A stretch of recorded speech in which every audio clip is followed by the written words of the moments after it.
Sir, India block की आज meeting है। उस मीटिंग से पहले पूरे दिल्ली में पोस्टर लगाए गए हैं। कई शरद पवार का पोस्टर है, ममता बनर्जी, अरविंद केजरीवाल। ये कहा जा रहा है कि इंडिया ब्लॉक वाले आपस में लड़ रहे हैं तो साथ में क्या लड़ेंगे, इस तरह से पोस्टर लगे हुए।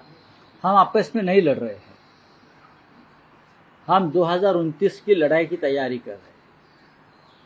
आज इंडिया ब्लॉक की जो मीटिंग दिल्ली में है, लगभग जो हमारे इंडिया अलायंस के सदस्य हैं लगभग सभी वहाँ पहुँच रहे हैं, और जो नहीं पहुँच पा रहे वो वर्चुअली उस मीटिंग में शामिल होंगे। जैसे कि शिवसेना पार्टी चीफ उद्धव ठाकरे जी, हम सब लोग वर्चुअली मीटिंग में शामिल हो गए, और भी कुछ लोग वर्चुअली शामिल हो गए।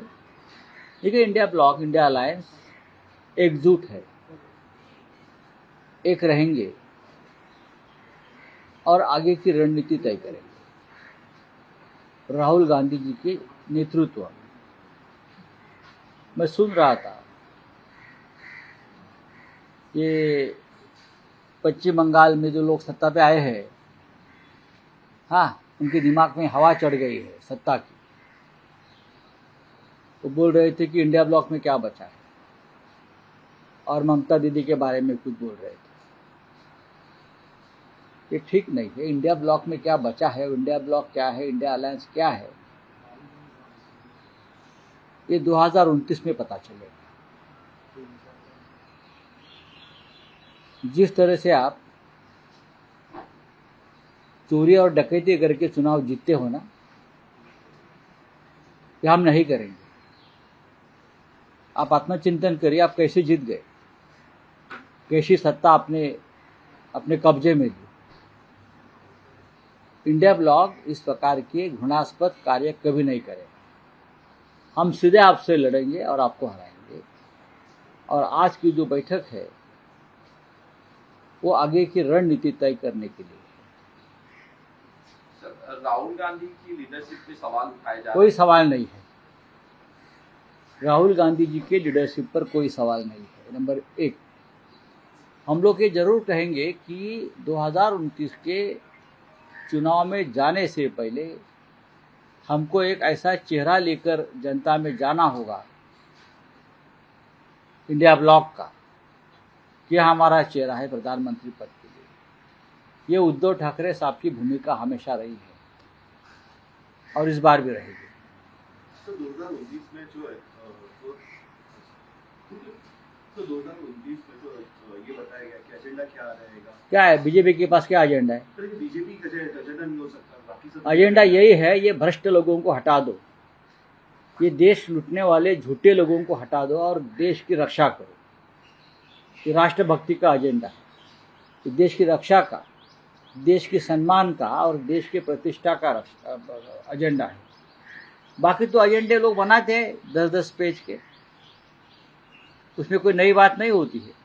लेकिन सबसे पहले गद्दार मक्कार लोग जो सत्ता पर बैठे व्यापारी, देश लूटने वाले, उनको हटाना ये 1 पॉइंट एजेंडा होना चाहिए। और यही आज लोगों के मन में जो एजेंडा है, मन की बात लोगों की यही है। सर, अखिलेश यादव ने सवाल उठाया राम मंदिर का जो डोनेशन आया था उसको लेके, मिसिंग है कुछ पैसे। देखिए, अखिलेश यादव जी का जो बयान है, उनका स्टेटमेंट है, हमने पढ़ा है, आज सामना में भी हमने उस बारे में इंफॉर्मेशन दी है।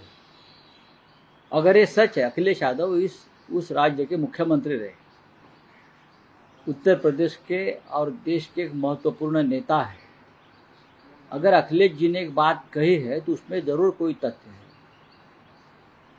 सीसीटीवी फुटेज में सब कुछ आ गया है। जो दान पेटी होती है उससे कैसी छेड़छाड़ की जा रही है या की है, ये सब सामने दिख रहा है। उसके आधार पर छोटे नेताजी ने अपनी बात कही। इंडिया आघाडीची आज बैठक होते, पण आपल्या पक्षाच्या वतीनं प्रत्यक्षरित्या कोणी सहभागी होणार नाही। बरोबर आहे तुम्ही, चर्चा वेगळी नाही काही नाही। आतापर्यंत आम्ही जेव्हा हजर राहिलो तेव्हा का नाही चर्चा झाल्या? 1-1.5 वर्षानंतर ही बैठक होतीये। बघा की थोडंसं आमच्या काही इतर अडचणी आहेत, राजकीय नाहीत, राजकीय नाहीत। मी स्वतः हजर राहतो अनेकदा उद्योजींच्या वतीनं, पण तुम्हाला माहिती आहे थोडं प्रकृतीचं कारण आहे, आणि ते दिल्लीमध्ये जी हीट वेव्ह आहे डॉक्टरांची भूमिका आहे की त्यांनी जाऊ नये. उद्धवजी वेगळ्या कामात गुंतलेले आहेत, आदित्यजी त्याच कामात गुंतलेले आहेत. पण आम्ही स्वतःहून संपर्क साधला जेव्हा चर्चा की बाबा आम्ही इथून व्हर्च्युअली आपल्यात सहभागी होऊ आणि संपूर्ण मीटिंग चालू असेपर्यंत आम्ही आपल्याबरोबर व्हर्च्युअली राहू. आता व्यवस्था झालेली आहे या सगळ्या गोष्टीची, तर आम्ही करतो. आजची मीटिंग बैठक ही महत्त्वाची आहे. पण अजेंडा काय असणार आहे? कारण राहुल साहेब, आज आजची बैठक अत्यंत महत्त्वाची आहे. कारण ममता बॅनर्जींनी स्वतः पुढाकार घेऊन ही बैठक आयोजित करायला लागली. याआधी इंडिया ब्लॉकच्या बैठकीपासून तृणमूल काँग्रेस दूर राहिली, पण पश्चिम बंगालच्या निकालानंतर त्यांना महत्त्व पटलं की विरोधकांची एकजूट असायला पाहिजे, इंडिया अलायन्सची एकजूट असायला पाहिजे. आणि स्वतः ममता बॅनर्जी दिल्लीत पोहोचलेले आहेत. स्वतः शिवसेना पक्षप्रमुख उद्धव ठाकरे आज मुंबईतून त्या बैठकीत सामील होतील. आता अजेंडा म्हणाल तर अजेंडा एकच आहे की या देशावर जे एक लादलेलं सरकार आहे, भ्रष्ट मार्गाने आलेलं, वाम मार्गाने आलेलं, चोऱ्या दरोडे टाकून आलेलं, मतांची हेराफेरी करून आलेलं, हे सरकार हटवणं आणि देशाला आणि देशाच्या जनतेला मोकळा श्वास घेण्याची संधी उपलब्ध करून देणं हा अजेंडा आहे. नाही, पण राहुल साहेब, इंडिया आघाडी आता विखुरलेली आहे. अजिबात नाही. पीएमके नाही सोबत आप उपस्थित राहील की नाही शक्यता कमी आहे. अनेक छोटे मोठे पक्ष उपस्थित राहतील की नाही याची शक्यता कमी आहे. तर मग भाजपला सत्तेतून खाली खेचणार कसं जर विरोधी पक्षाची एकजूट दिसत नसेल तर? तुमच्या माहितीसाठी मी इतकंच सांगेन की इंडिया अलायन्स अजिबात विखुरलेला नाही. जे प्रमुख घटक पक्ष आहेत आतापर्यंत इंडिया आघाडीबरोबर राहिलेले, ते आजही आम्ही राहुल गांधींच्या नेतृत्वाखालच्या इंडिया आघाडीमध्ये सामील आहोत. आपचा विषय हा स्वतः काँग्रेस आणि केजरीवाल चर्चा करतो. पंजाबचं राजकारण त्याच्यामध्ये खास करून आलेलं आहे. निवडणुका तामिळनाडूमध्ये द्रमुक पक्ष हा काँग्रेस पक्षाचा आणि इंडिया आघाडीचा एक जुना सहकारी आहे. आम्हाला खात्री आहे की भविष्यात ते सुद्धा आमच्याबरोबर पुन्हा सामील होतील. याला तामिळनाडूचं स्थानिक राजकारणाची एक कंगोरा आहे. बाकी शिवसेना आहे, समाजवादी पार्टी आहे, इतर सगळे जे प्रमुख पक्ष आहेत, तृणमूल काँग्रेस आहे, ते सगळे त्या बैठकीमध्ये उपस्थित आहेत. डावे पक्ष आहे. अजून तुम्हाला कोण हवे सांगा मला. 23 पक्ष आज सहभागी होत आहेत. एकमत होईल का? कारण मागच्या वेळेस सुद्धा पंतप्रधान पदाचा चेहरा 2029 आता कोण असेल? नाही, माननीय शिवसेना पक्षप्रमुख उद्धव ठाकरे यांची कायम भूमिका ही राहिलेली आहे की निवडणुकीला सामोरं जाताना एक चेहरा आपण समोर आणला पाहिजे की हे आमचे नेते आहेत, हे आमचे प्रधानमंत्री आहेत, हे आमचे मुख्यमंत्री आहेत. पण महाविकास आघाडीचा जेव्हा निवडणुकीला सामोरी गेली तेव्हाही हा चेहरा जाहीर करायला आणि सांगायला आपण उशीर लावला, त्याचाही आपल्याला फटका बसला. आणि 2024 साली आमची सगळ्यांची भूमिका होती की प्रधानमंत्री पदाचा चेहरा घेऊन आपण समोर जायला पाहिजे. आताही आमचं तेच म्हणणं आहे उद्धव ठाकरे साहेबांचं की 2029 साली निवडणुकीला सामोरं जाताना आपला चेहरा जो आहे हा आपण समोर ठेवून लोकांसमोर जायला राहुल साहेब, एक आहे की इंडिया आघाडीमध्ये तुम्ही महत्वाचे नेते आहात. तुम्ही काही असं सुचवू इच्छिता का की समजा जर विरोधकांची एकजूट हवी असेल तर काही नवे मित्रपक्षही जोडले जातात. उदाहरणार्थ महाराष्ट्रात राज ठाकरे यांची महाराष्ट्र नवनिर्माण सेना यांनीही इंडिया आघाडीत यावं यासाठी तुम्ही स्वतः काही प्रयत्न करता आहात? नाही, एक लक्षात घ्या की देशभरातले अनेक महत्वाचे पक्ष जे आहेत ज्यांना भाजपची गुलामी नको आहे आणि काही पक्ष त्यांच्याबरोबर त्यांच्या आघाडीत सुद्धा आहे भाजपच्या, असे अनेक पक्ष इंडिया आघाडीच्या संपर्कात आहेत आणि ते योग्य संधीची आणि योग्य वेळेची वाट पाहतात. हे तुम्हाला मी खात्रीनं सांगतो.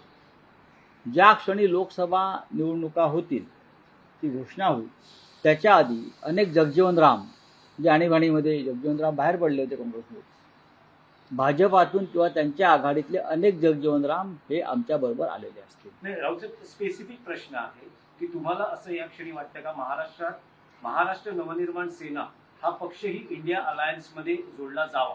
नाही, त्या संदर्भामध्ये स्वतः तर तशी त्यांची इच्छा असेल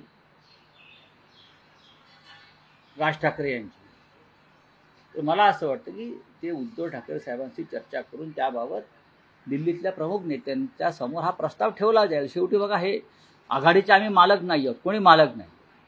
अनेक जेव्हा नवीन पक्ष येतात आघाडीत तेव्हा तसे प्रस्ताव त्या बैठकीत ठेवले जातात आणि त्या बैठकीत चर्चा होते. पण स्वतः राज ठाकरे इंडिया अलायन्स मध्ये त्या येण्यासाठी संदर्भात माझी तुम्ही नेहमी राजकीय चर्चा करता त्यांच्याशी. करतो, हा, पण म्हणून असं मी आहे विचारतोय की ते ते स्वतः तयार आहेत का? बघा, त्यांची इच्छा दिसते का? सन्माननीय राज ठाकरे यांचा एक स्वतंत्र पक्ष आहे. त्यांची एक स्वतंत्र भूमिका आहे. महानगरपालिकेत ते शिवसेनेबरोबर जरी युतीमध्ये असले तरी त्यांची एक भूमिका आहे. असं वाटलं की राज ठाकरे यांनी सुद्धा या प्रवाहात सामील व्हायला पाहिजे, तर इंडिया अलायन्सच्या प्रमुख नेत्यांना त्यांच्याशी चर्चा करावी. जर त्यांची महाराष्ट्रातल्या जागा जिंकण्यासाठी जर त्यांची आवश्यकता आम्हाला आहे असं वाटलं तर नक्कीच प्रमुख नेत्यांनी राज ठाकरे यांच्याशी चर्चा करावी. उद्धव ठाकरे मध्यस्थी करतात असं त्यांची पण आता कसं काय मी सांग.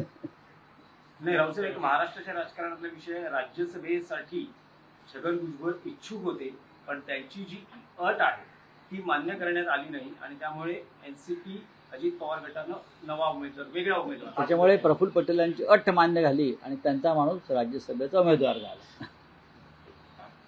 नाही, पण भुजबळांची खूप इच्छा होती.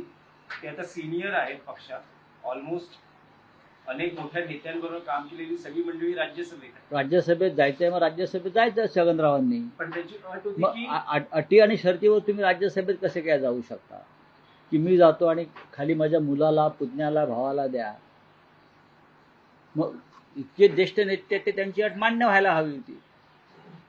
ते इतके महत्त्वाचे ज्येष्ठ नेते आहेत, ओबीसीचे नेते आहेत, मग त्यांची अट मान्य व्हायला हवी होती. आता अट मान्य का झाली नाही याच्यावर स्वतः भुजबळ साहेबच खुलासा करू शकतील. चला, नाशिक विधान